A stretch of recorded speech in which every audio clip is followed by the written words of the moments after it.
Hey guys, what's going on? James here, and welcome to the MrBucsNation slash Buccaneers mock draft 1.0 here on the channel. Pretty darn early, but I did post a poll on the community tab here on the YouTube channel. You guys voted. This did end up winning. Really way too early mock draft, but you guys voted, so I'm gonna give it to you. Everybody loves talking about the draft, so guys, without further ado, let's get into it. Old setup here, very much like this. I am on the draftnetwork.com. If you guys want to go check it out, I will leave you a link to it down in the description below, as well as in the comments section as well. I've been using this website for years for all of my mock draft needs, and I highly recommend you guys do it as well. And if you don't follow me on Twitter, hey, go follow me on Twitter and share your mock drafts with me. It does give you the option to share them at the end of the mock draft. So yeah, tag me in some of the mock drafts that you guys have been doing. I would love to see your opinions on what the Tampa Bay Buccaneers should do with their draft picks. But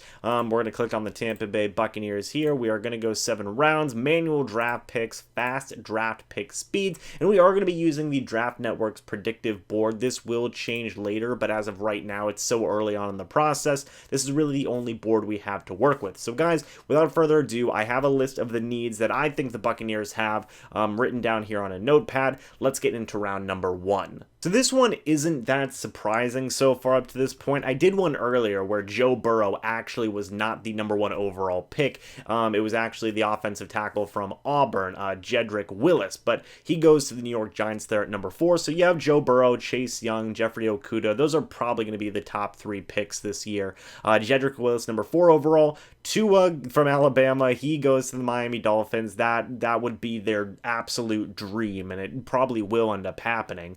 Andrew Thomas, Derek Brown, Tristan Wirfs, Isaiah Simmons, very good pick for the Jacksonville Jaguars there.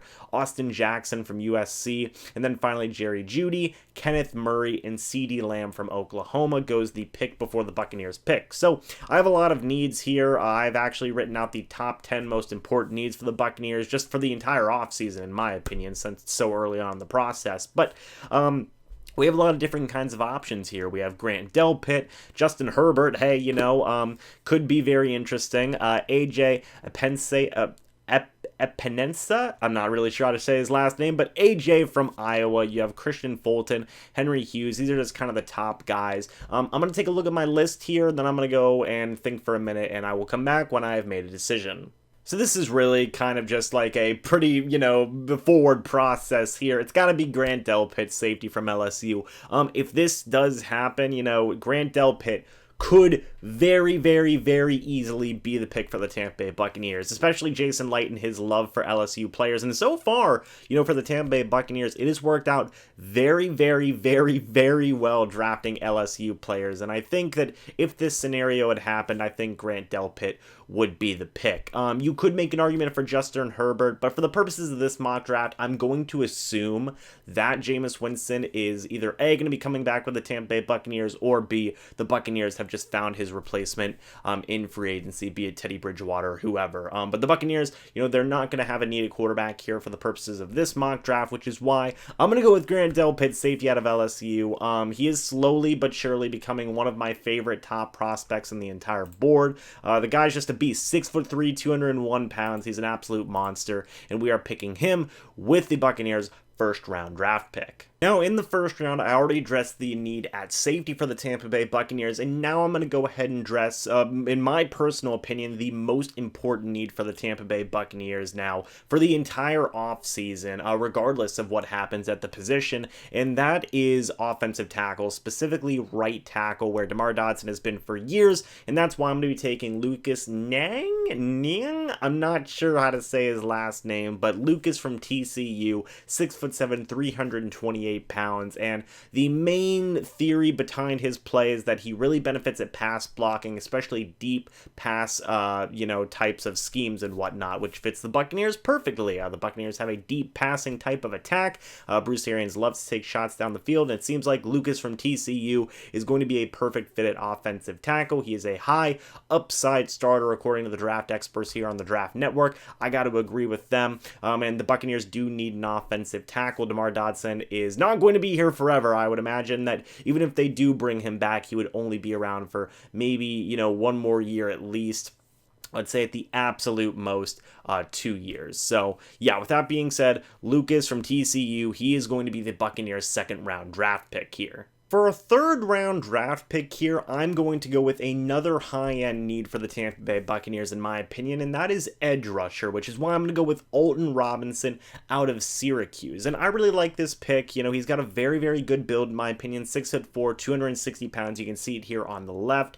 He is definitely a little bit raw, but I really like the potential he has. And I know what you guys are going to say, but James, you know, the Buccaneers pass rushers were so good this year. And yes, correct, Shaq Barrett is absolutely amazing. They're going to be bringing him back. Jason Pierre-Paul, I imagine he could be coming back as well. And then you still have Anthony Nelson, who could be your developmental guy. But there is some question marks after those three guys. What's going to happen with Carl Nassib? We're probably going to lose him in free agency. Jason Pierre-Paul, he's not getting any younger. He's going to be 32 years old. You're going to have to help find a replacement for him as well. Anthony Nelson is there, but you could never, you know, not have enough pass rushers. You know what I mean? You could always use more pass rushers is the point I'm trying to make. So I really like Alton Robinson. I think that he could be a very, very good pass rusher for the Buccaneers for many, many years, especially pairing him up with guys like Shaq Barrett, Anthony Nelson, and JPP for a year or two. So that is why, for the purposes of this mock draft, I'm going to be taking Alton Robinson, edge rusher out of Syracuse, with the Buccaneers' third round draft pick.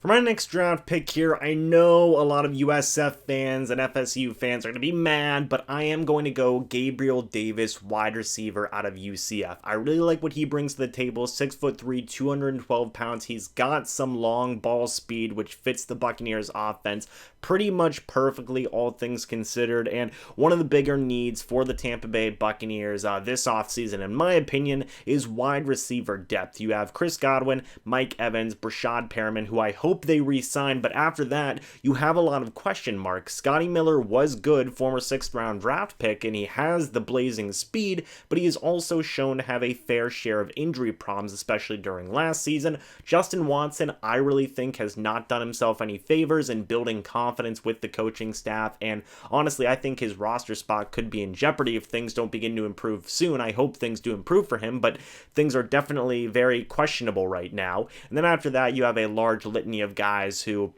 are battling for roster spots and battling for certain types of playing time and stuff along those lines. So I think the Buccaneers could do some good getting a wide receiver in the 4th round. They need the wide receiver depth. I know people are going to say, but we need offensive line depth as well. I hope to address that in the next round. So for the purposes of this right now, 6'3", 212 pounds, he's basically like another Brashad Perriman, and I think that could be very beneficial to the Buccaneers. Gabriel Davis, wide receiver out of UCF, is the Buccaneers' 4th round draft pick in this mock draft. Next guy I'm going to be taking with the Buccaneers' 5th round draft pick is offensive tackle out of UConn, Matthew Pert. Now, you guys can pause the video and read here on the left-hand side the pros and cons about Matthew Pert, but one of the things that jumps off the page to me is his run blocking ability, and he has phenomenal size, 6'7", 301 pounds. That is a good, big, beefy boy, and I think that this could benefit the Buccaneers in a lot of ways, because the Buccaneers need better run blocking if the run game is going to succeed next season. It was a big problem the past couple of years for the Tampa Bay Buccaneers. The offensive line just can't seem to run block that well, which is why I think getting a guy that you can develop whose key strength is run blocking is going to be helping the Buccaneers in a huge way and really work that offensive line into just getting better as a run blocking as a whole. It adds depth, it does a lot of stuff, and I very much enjoy it, and I'm all about building up that offensive line depth in the trenches. So Matthew Pert, offensive tackle out of UConn, is going to be the Tampa Bay Buccaneers' next pick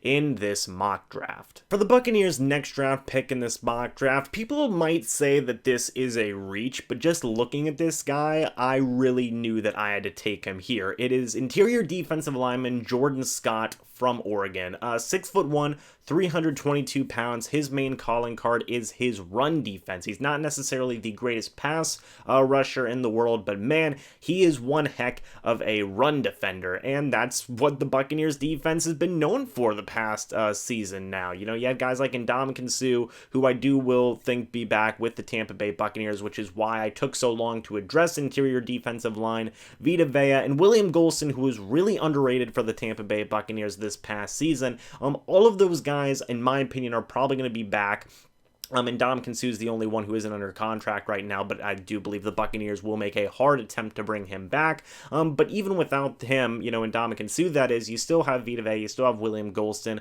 And if you bring in a guy like Jordan Scott, he would just be a really, really good backup run defender, in my opinion, And that's what the Buccaneers defense is built to stop at this point, and that's one of the things that Bruce Arians has wanted to emphasize stopping. So really, ultimately, I think a guy like Jordan Scott would be phenomenal depth, especially this late in the process of the draft. So Jordan Scott, interior defensive lineman out of Oregon, he's the next Buccaneers pick. And with that, guys, that is it for this first, Mr. Bucs Nation Buccaneers Mock Draft 1.0. I know I said, the next Buccaneers pick. I should have said last. I'm not sure why I said next, but the Buccaneers only have 6 draft picks in this upcoming draft as of the recording of this video. I'm sure, if the Buccaneers do anything, that'll obviously change the mock draft formula here, but I really enjoy this mock draft. Just to go over the picks real quick, Grant Delpit, there is literally no thought processing that pick. It's Grant Delpit. He is going to be amazing. This will remind a lot of people of Derwin James, but I think the Buccaneers, if they had the choice, they would take Grant Delpit there at pick number 14 if he is available. I'm not sure if he will be, but for this video, he was. So, woo! We got an amazing, amazing safety. Lucas Nyang, I'm not sure, offensive tackle out of TCU. He should be an all-around great tackle with some amazing upside. It's always nice to spend some high-tier draft picks on the offensive line. Donovan Smith, Ali Marpet being second-round draft picks, Alex Kappa being a third-round draft pick. I would like the Buccaneers to continue that theme, I guess you could say, and take Lucas out of TCU with their second-round draft pick. Alton Robinson, edge rusher out of Syracuse. I like that a lot. Keep the edge rusher depth strong. You have Shaq Barrett. JPP hopefully comes back. You also have Anthony Nelson there as well. Bringing in a guy like Alton Robinson would hopefully offset the loss of a guy like Carl Nassib if the Buccaneers do lose him in free agency, which I am thinking that is a strong possibility at this point. Gabriel Davis, wide receiver out of UCF. Guys, the Buccaneers need wide receiver depth in the worst way, and using a 4th-round draft pick on a wide receiver isn't too crazy in my opinion. You have Mike Evans, you have Chris Godwin. Hopefully Brashad Perriman comes back, and that was my thought process making this mock draft, but you need more. Scotty Miller, he has had some injury problems. Justin Watson has, had some troubles of his own, not necessarily with injuries, but just overall play. So it's, I wouldn't have a problem with them bringing in a guy like Gabriel Davis. He's got some long, deep threat speed, and he has got some good size to him as well.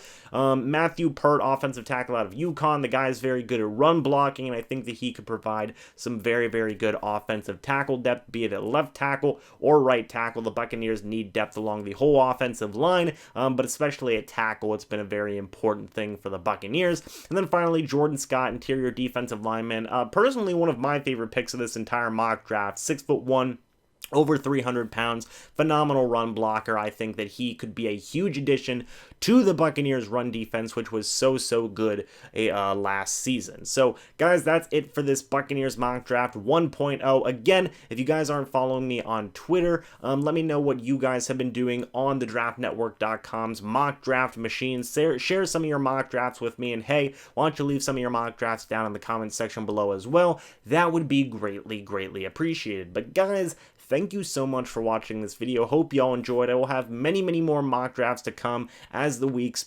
and months progress with the overall offseason and moves are made and stuff along those lines. But guys, thanks so much for watching this video. Hope y'all enjoyed. But until the next video or the next live stream, I'll see you guys in the next one. But until then, and as always, guys, goodbye for now, and go Bucs.